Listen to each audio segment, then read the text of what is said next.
There is a Zen story in the Tang dynasty. Among us, Zen master Zhao Zhou. Zhao Zhou is a Zen master in the Tang dynasty. Among us, a novice monk asked Zen master Zhao Zhou. He said, "I have just entered the monastery. Please give me instructions, Venerable Master." And then Zhao Zhou said, "Have you eaten yet?" The monk said, "I have eaten." And Zhao Zhou said, "Then go wash the bowl."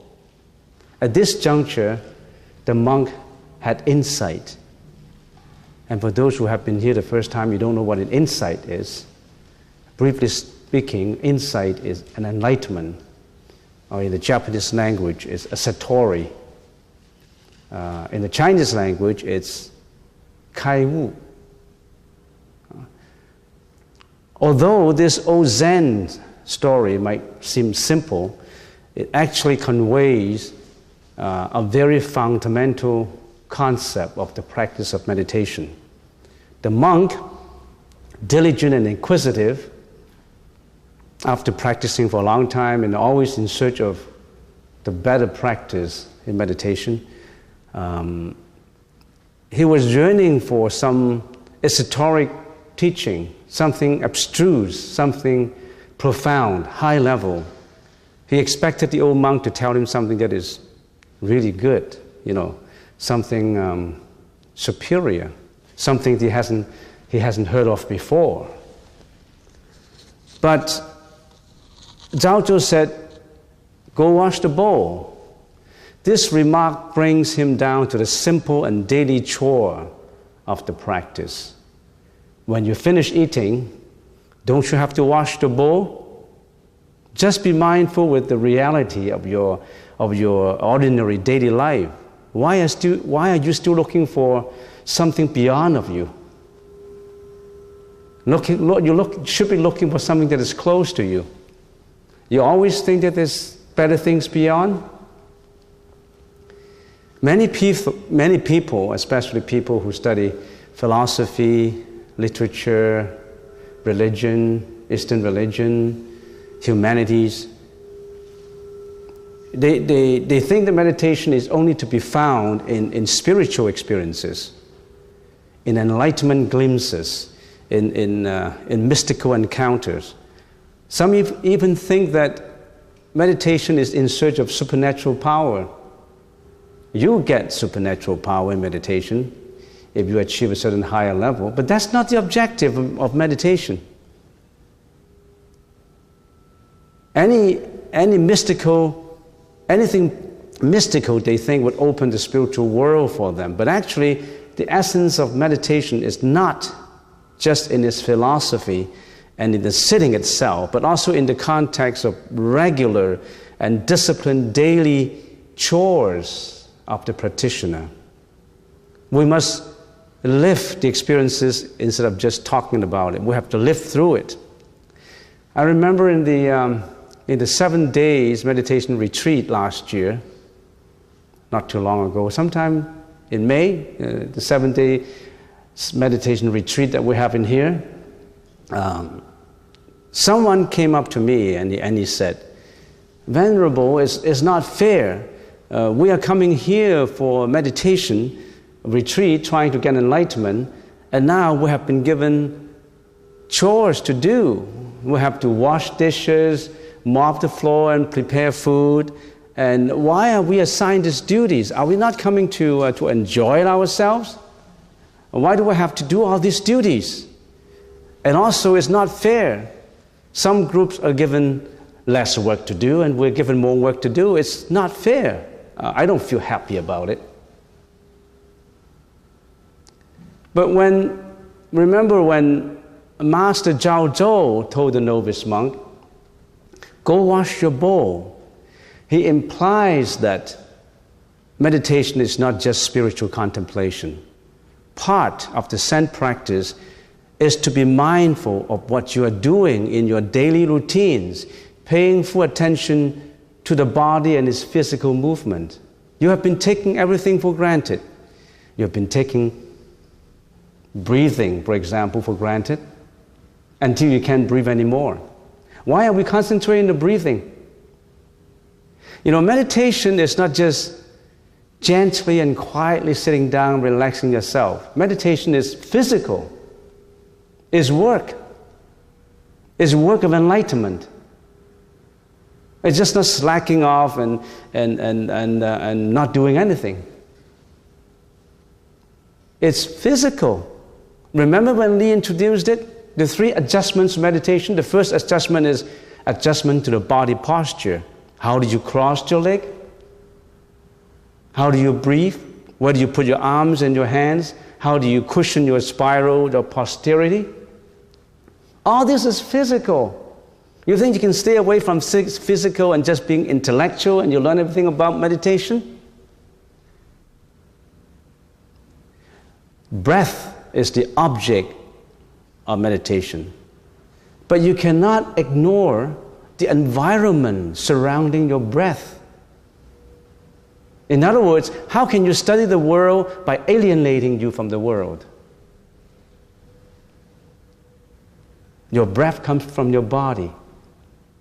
And you're paying attention to your breath and you ignore your body movement, your physical, you just pay attention to the metaphysical.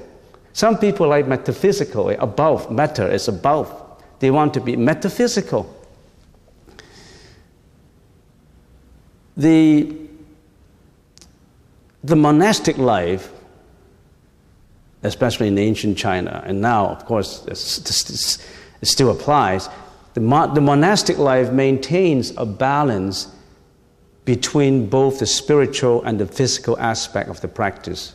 In the entrance hall of many Zen temples in China and Japan, a wooden board is hung up on the wall. It says, "Live your present moment."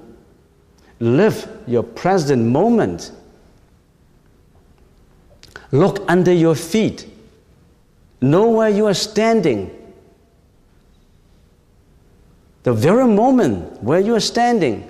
In the Zen tradition, every monk takes on the daily job of cleaning the temple floor, cooking meals, racking fallen tea leaves, shoveling snow, brushing the toilet, cleaning dishes, scrubbing the floor. They all do that kind of thing. Cutting wood, drawing water. It's physical. Actually, the sight of the head monk conscientiously sweeping the floor with mindfulness is as much a part of his teaching as his Dharma talk in the meditation hall. As valuable, as important. All these immediate physical tasks are seen as essential spiritual practices. None of these physical jobs differ in any way from sutra chanting and meditation. This is to stop the habitual mind from attaching to the self, our ego that builds up pride and prejudices. Why do I have to do inferior work? I come to the temple for a 7-day meditation retreat and I am scrubbing the floor, mopping the floor, cleaning the dishes. It's unfair. Plus, other groups are getting better favor. You always compare. In your daily life, you always compare. Hey, how are you, John? Did you get a promotion? Oh, you haven't got a promotion. Oh, in my heart, I feel good about it because I haven't got one. You always compare. If the other guys are doing better than you, you don't feel happy about it. You discriminate. All these mental afflictions, they're torturing us. And you don't know about it until you come to the Buddhist temple and we start to research on them. We look at ourselves, our ego. Why? Why do we have that kind of feeling? Why are we unhappy? Why are we torturing us? It's not the environment that torture you. Of course, right now it is pollution. Pollution, those are something else apart from those. It's not what is surrounding you that's torturing you. It's you inside of you that tortures you.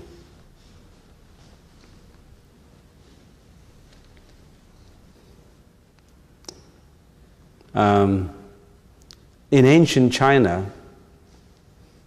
when farmers are farming, they're planting rice seedlings. The practice that they're doing, they're going backward.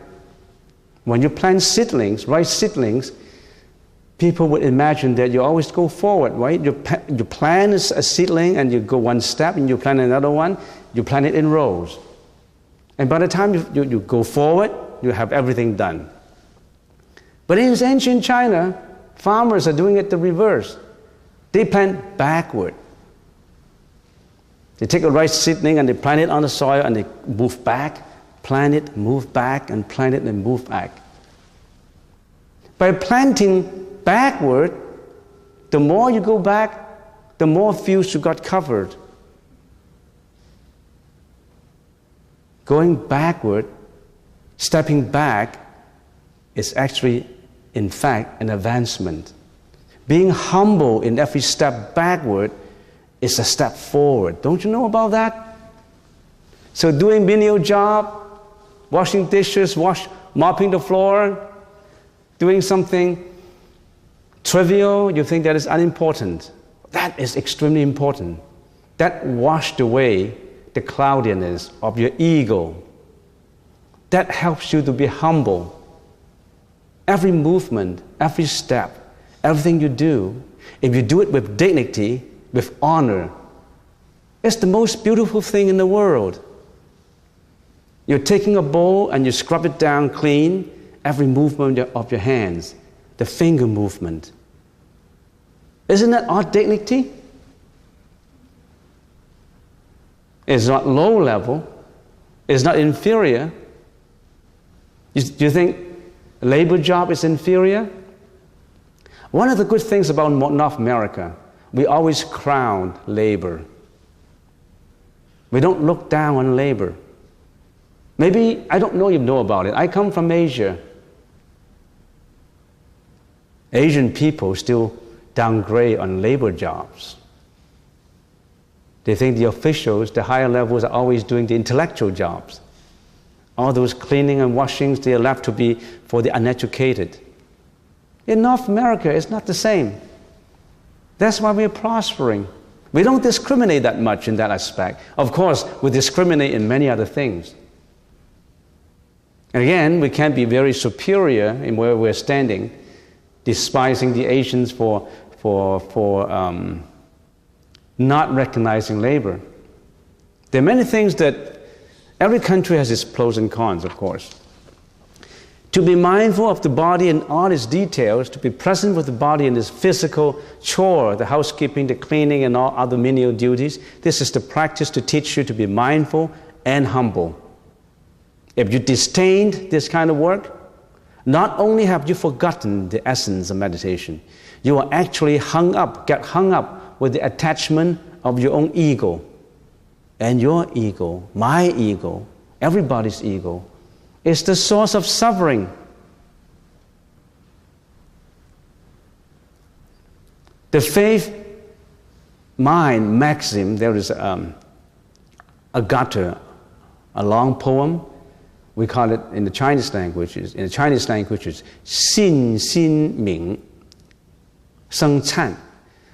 The faith mind maxim written by monk Sheng Chan. That is a few sentences like this, and I read from it. The perfect way is not difficult. It only avoids discrimination. If only there is no love or hatred, completely clean and clear is it. That means that the problem comes when you have discrimination in your mind, when there's love and hatred. If we don't have love and hatred, problems resolved. If one discriminates what is fair, what is unfair, what is superior, what is inferior, what is trivial, and what is important, your mind is not at peace. Your mind is wandering all over the place with egoistic feelings. The maxim further says, if there is the slightest discrepancy, That is heaven-earth separation.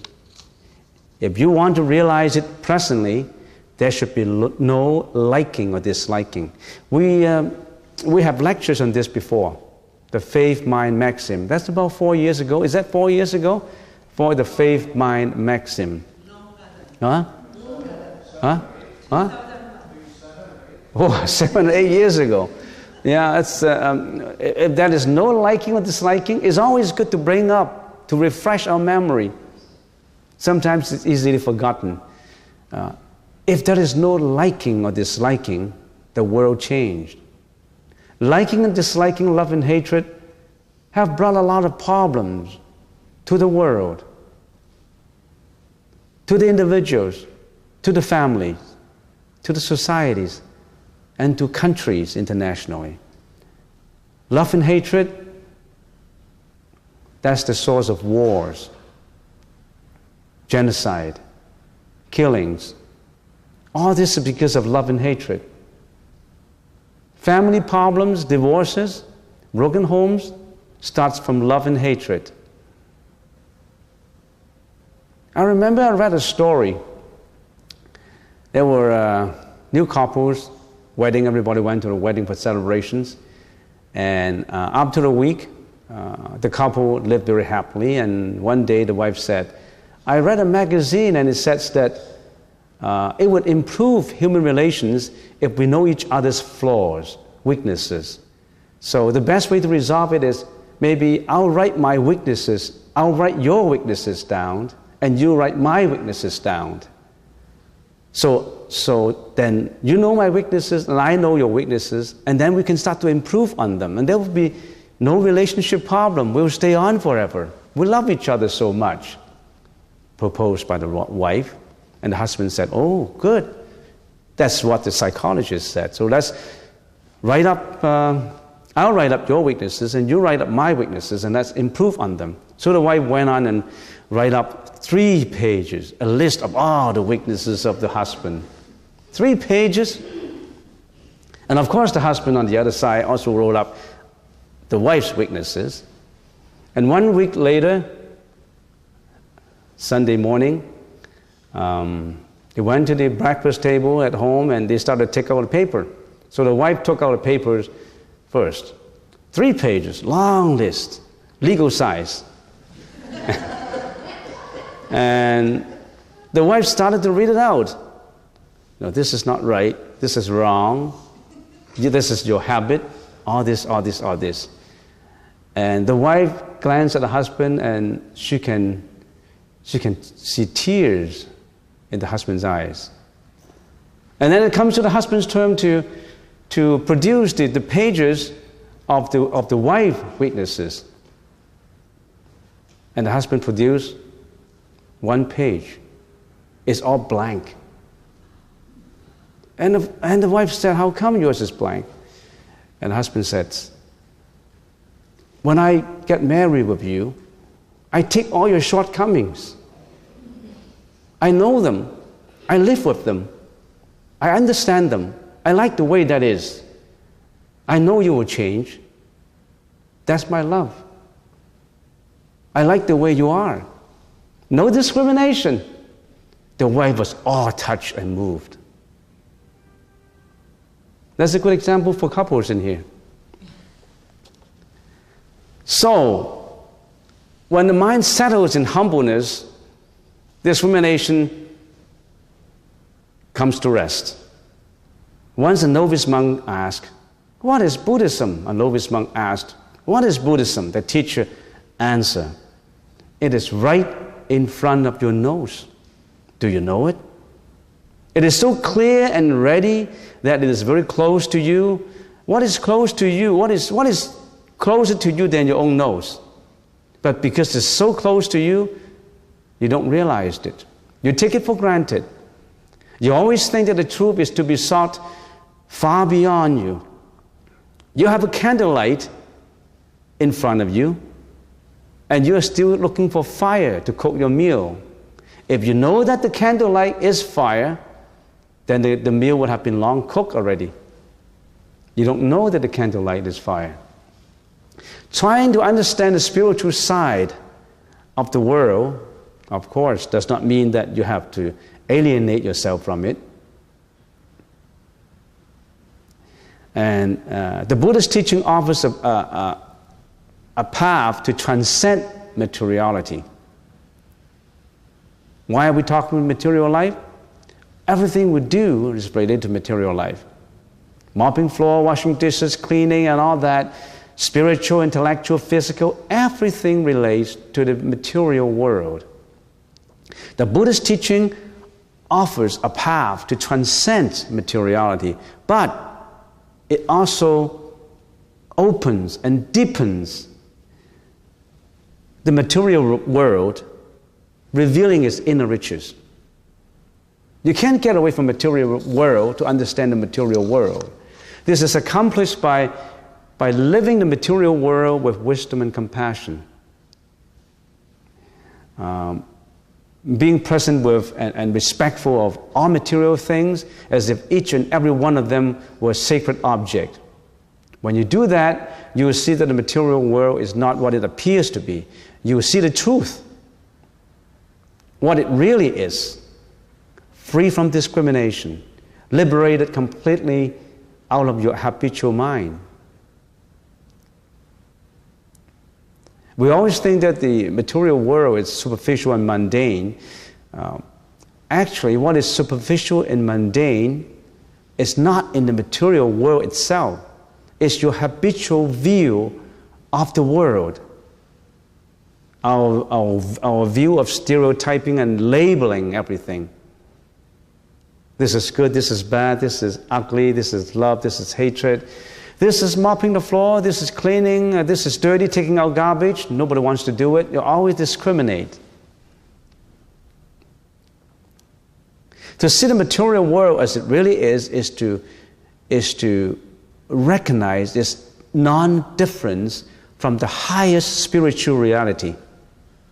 Your Buddha nature, the material world, you study Buddha nature, you can't get away from the material world. You recognize it's non-different. In other words, emptiness is form. Form is emptiness. What is form? Matter. Emptiness is matter. Matter is emptiness. Emptiness is form. Form is emptiness. The same is true with perception, volition, conception, and consciousness, body and mind. You study emptiness, how can you get away from fullness? How can you study causality without knowing form, without knowing matter? How do you know that the formation of all molecules, of all matter, is because of causes put together without seeing the molecules, experiencing through the molecules? Well, so much for today.